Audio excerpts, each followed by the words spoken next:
that we're going to finance over a long period of time. And because of those low interest rates, your water bill is only going to increase 5% a year. Now, I know 5% sounds like a lot, but if we wouldn't have had these low interest rates, we'd be looking at 10, 11, 12% annual increases for several consecutive years. So bottom line, it's going to cost you an extra on your water bill next year, an extra like $4 a month, maybe on the average. So pretty affordable. And again, we're building infrastructure that's going to last hopefully for the next couple of generations, maybe multiple generations. So that's, a big, it's the single largest one-time infrastructure project this city has ever done. It's the largest drinking water project in the country right now that's being done. And it's the first WIFIA one in the WIFIA project in the state. So pretty exciting stuff. Another thing that we're doing tomorrow is agreement with KDOT, Kansas Department of Transportation, for improvements to the North Junction. The North Junction is that whole spaghetti mess up at 135, 235, 254, K96, where it all comes together and it's a nightmare. The Federal Department of Transportation, USDOT, awarded us $21 million towards that project. And the state is funding, and then we have to match 25%.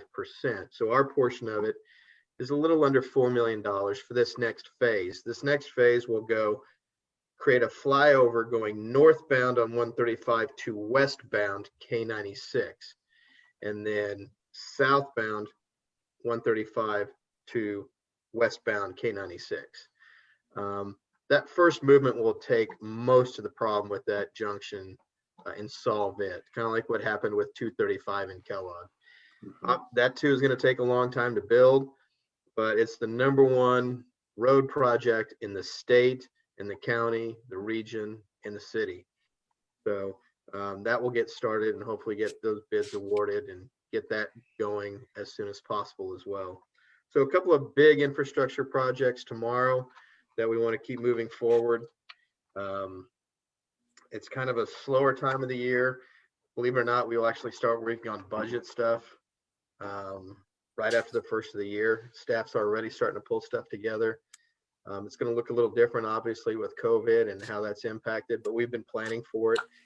Our plan is to end the year with a balanced budget. We're required to, and right now it looks like everything that we projected for the end of the year is going to happen. So finance has just done an amazing job keeping us on track. So, and again, we're still getting CARES relief funding that's been passed down from the feds to the state, to the county, to us to take care of a lot of those expenses. So that's kind of what's happening right now. Anybody have any questions? Good. All right, cool. Well, if something comes up while we're here, ask away. Okay. Any excitement on the council there other than that? I'm just kind of glad last week was over. I've written about it on my district page and on my Facebook page. I think I'll leave it at that. Yeah. Sounds good. I think I've said enough. I don't need to pile on. Yeah. Yeah. Sounds good. Okay. Going to our reports. Lori, I know you're there. I'm here. I'm still in my car. Good. Can everybody hear me okay? Yep. See you too. Okay. That's good.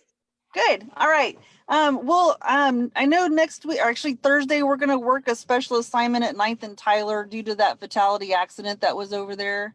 We'll be running some LiDAR to see if there's a huge problem over there. I know that there was other circumstances, just not speed, that probably contributed to that. So, but we're going to sit off and monitor it anyway, probably Thursday afternoon. I know that the community policing officers tomorrow are working with the sheriff department to keep the polling stations safe. We're not going to be actually at the polling stations, but the election people that are running are known what to do, and if there's a problem with anybody, they're gonna call 911, and we're going to be the responding teams for that. But we don't foresee any problems. We're not expecting anything. We haven't heard of anything happening. We're just, as a precautionary, we're going to be available if something does happen. I have noticed that there have been an increase of mail thefts. It's that time of year again where people are going to be stealing mail. So let people know if they, don't have a locked mailbox, it might be time to think about getting one. I know Fox Ridge was hit pretty hard the other day, and a couple of more northern homeowners associations. So just keep your eye out. If you see anybody, we're encouraging people to call 911 if they notice people following mail trucks or whatever. But we don't know who's doing it yet, but we're keeping our eye out. And hopefully with all these ring videos, we'll, hopefully get somebody identified. But that's about all we're working on right now. Okay. Any questions for Lori? Nope. Thank you, Lori. Wow. All right, perfect. Well, you guys have a good night. Okay. Thank you much. See ya. Okay. Anybody from the fire?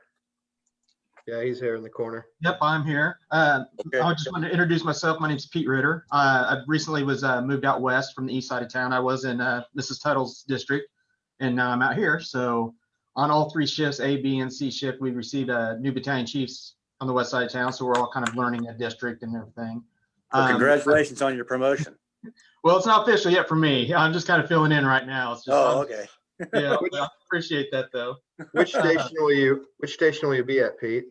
Station 16. 16. Yep, station here on 16th and Tyler is where Yep. I'll be at. But I overlook all the stations on the west side of town. So Okay.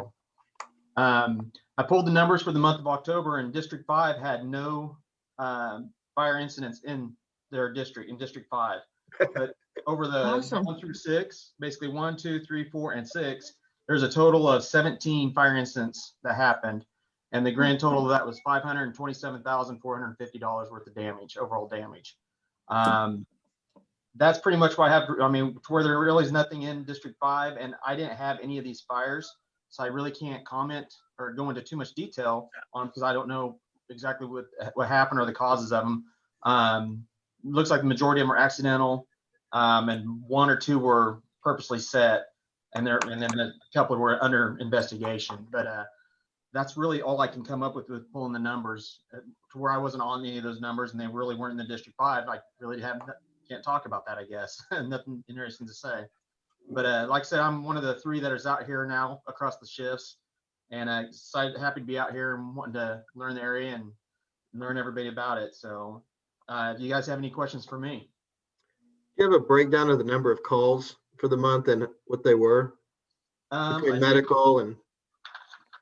I've been out training. I literally just walked in the station. We did some county and city training up north there on North Hoover, cutting up some cars and practicing extrication. So right now, I do not have the medical report pulled. It was not sent out. So I just have the fire incidents pulled out with the numbers. I can get that for the next meeting I can make sure. Yeah, that's something I like to hear each month, is how many calls we had, how many were medical, how many were fire alarms, etc. Having that breakdown. We put that in our monthly newsletter also. So Okay. And I can follow up with an email as well on that once I get the numbers Sure. pulled. thank you. Okay. Troy said to change your batteries in your fire alarm too. Yeah, it's Fire Prevention Month. Is time changed last weekend. Now's the time to do it. Thank you, Troy, for bringing that up. Okay. Thank you, Pete. All right, thank Any you. questions for Pete? Thank you. Okay. Thank you. Thank you. Is Tracy here with the library or not? She I'm was. here. You're here? Okay. Would am. you like to go, Tracy? How are you guys doing?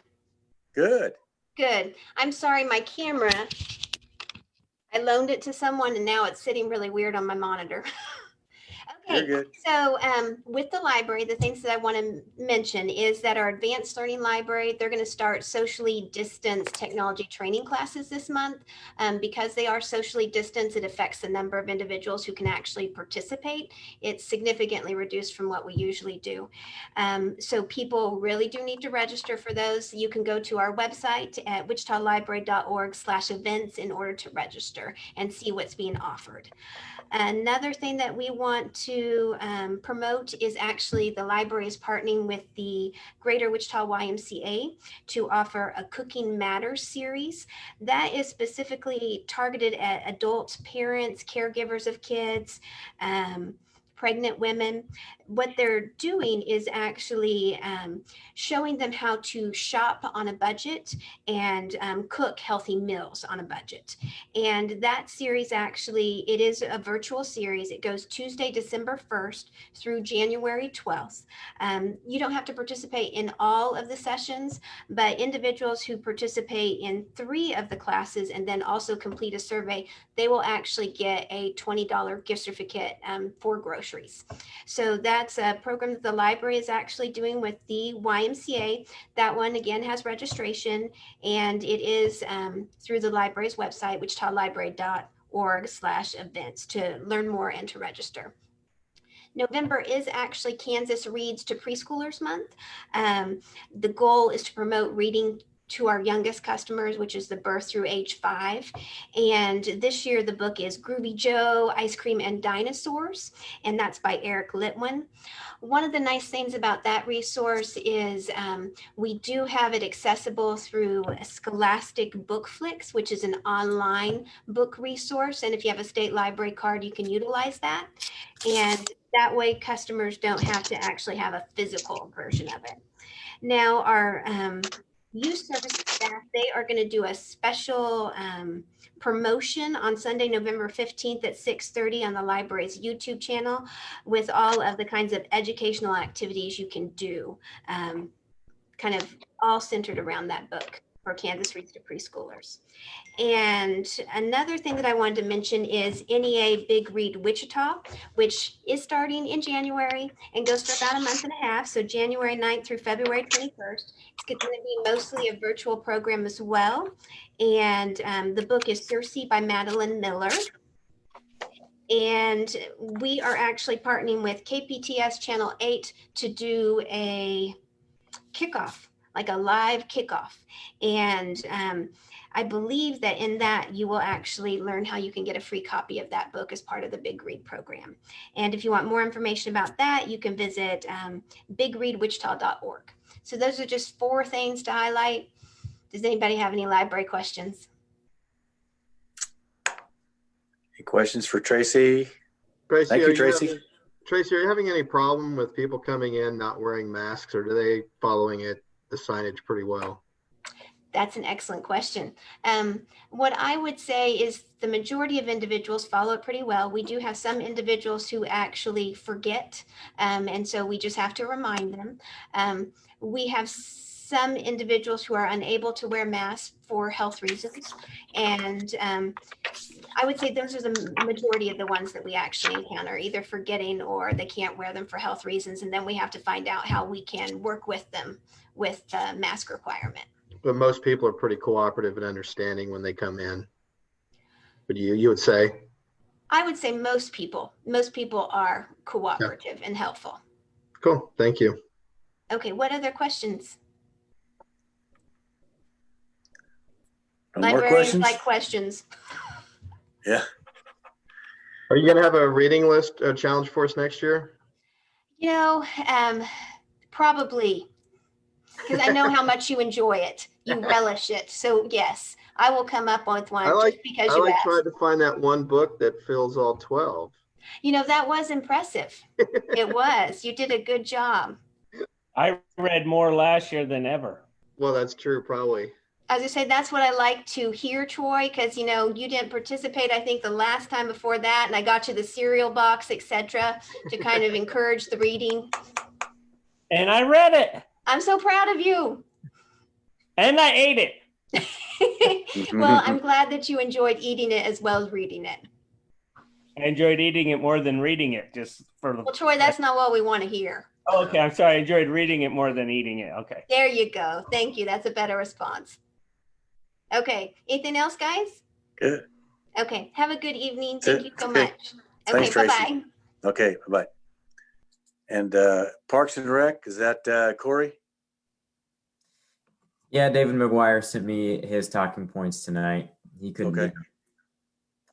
He says contracted mowing is coming to an end. They have limited work orders at this time. There's ongoing forestry work that's steady due to all the weather-related events lately and combined with dead trees. The tennis court contractor got started painting this weekend at West Meadows Park. They hope to be done by the end of the week. The Halloween event at Watson Park went well. There was good attendance for the drive-through event. Recreation is working on planning something for the Night with Santa Christmas event that will be virtual this year, so it'll be different from years past.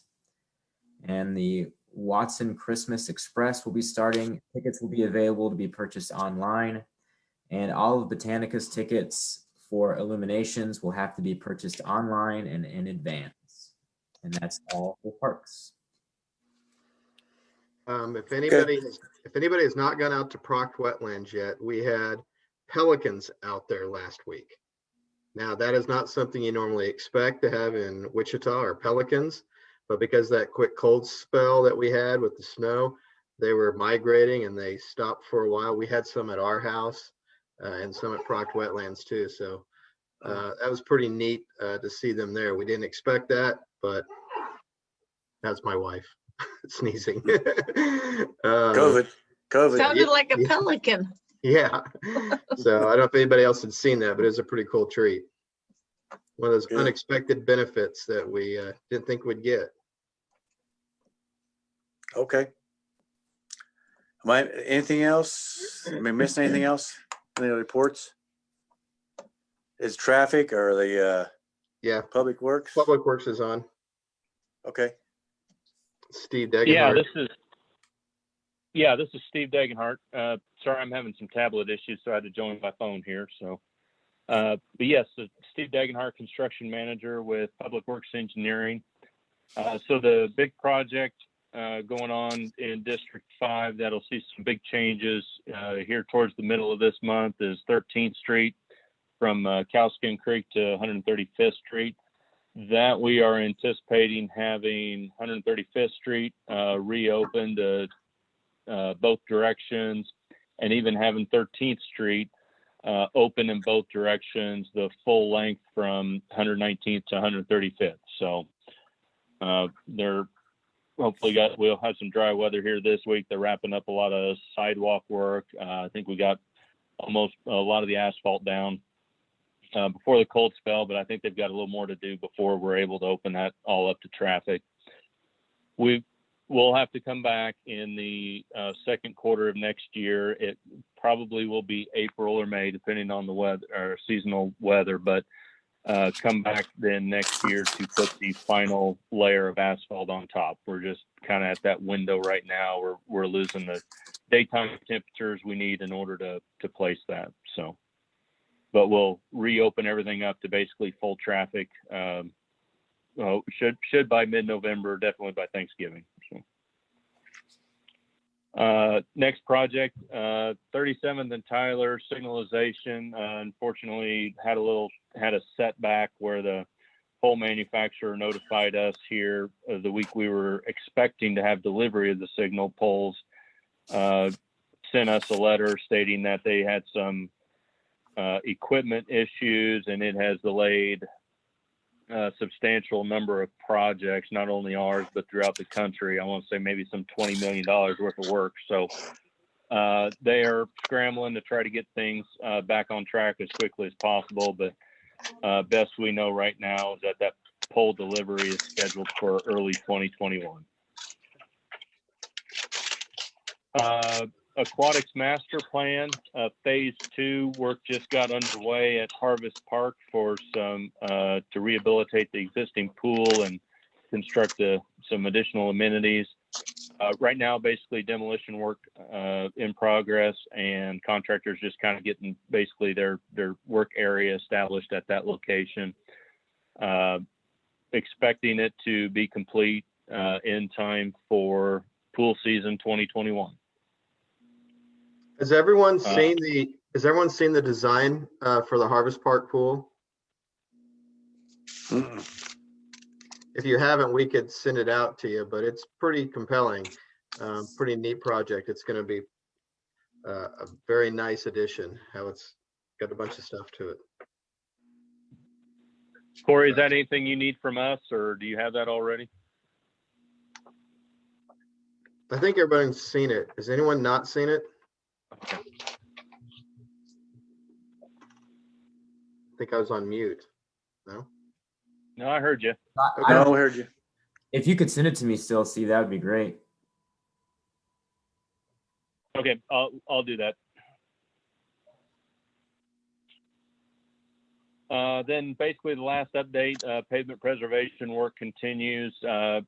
Completed a number of crack seal locations on arterial streets. Probably about halfway through the list with more in the works to get completed yet this year. 2021 pavement preservation program was approved by council a couple weeks ago at the October 21st meeting, and in December we'll have kind of the full list of streets there and maps and everything put together. And that completes the public works update. Are there any questions? No. Any questions for Steve? No, thank you, Steve. All right, thank you. Have a good week. Thank you. Has anyone got anything else they'd like to bring up? Go vote. Go vote? If you Absolutely. haven't already. Yep, no, tomorrow morning. Yeah, Even I if you voted. have, you can vote again. I voted Thursday at the courthouse, and then this weekend there were lines at the courthouse, and today there were as well. So if you're waiting until tomorrow, be prepared to stand in line for a while. So I went by today too, and there was about 100 people in front of the courthouse that happened to be downtown. So I'm actually going to my little local church near my home. It's usually pretty low key tomorrow. I bet it'll be busy tomorrow. Yeah. Yeah, I'm me gonna too. go at There's line. 9:30 a.m. That's supposed to be the best time. I I'll can do write that. down 9:30. That's when I'm going. Yep, that's when I'm going, 9:30 a.m. There were Oh, lines at Intrust yeah. Bank Arena for 2 weeks. Yeah. Mhm. So Trey, is this your first election you get a vote in? I have voted. This was my fourth because I voted. Let's see. Gosh, I turned 18 like right before the mayoral primary a year Oh, ago. so yeah. So Yeah, between primary and general. Yeah, that's right. Okay. My first daughter- presidential. yes, first presidential. Yeah. Well, cool. Jill, Well- tell your husband hi. What? What? I told Jill to tell her husband hi. Background. What are you making for dinner? Is that what you're doing? She's embarrassed now and on mute. She's on mute. Have to get off Yeah. mute. Yeah. I am making a taco ring. So I'm cutting tomatoes now. And he said, oh, shoot, sorry, you saw him. Now we saw him. All right. Well, thank you, everybody. Appreciate it. Okay, Brian, thank you. Go With that, vote. we'll adjourn. Go See ya. vote. Guys.